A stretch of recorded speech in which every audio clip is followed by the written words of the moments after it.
Fall princess also had a great liking for archery. जो खाई दबो कदली पत्र अछि कदली पत्र न खाइले हबनी भोजी पत्र खाइ दउनु आज संक्रांति आज कदली पत्र जोटा खाइबो सेथि खाइ कदली पत्र गोटे कदली पत्र लिखिबी आ गोटे लिखिबी भोजी थाली हैला जोटा बारियो सेथि खाइ तू जोते दो खाइ हौ हौ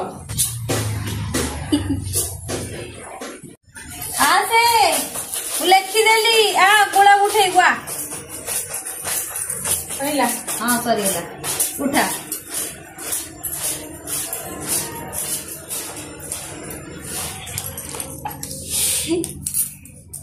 कदली पत्र हौ क्या कदली तो पत्र इछड़ा पूर्ण हो जीवो हां एत्री भी कदली पत्र एत्री भी कदली पत्र ताको सबुतरे कदली पत्र गोटे पिला कदली पत्र रे खाइबो बोली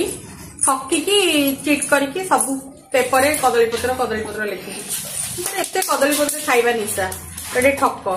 चीटर कदली पत्र खाइबो बोली हमरो छोट गछटा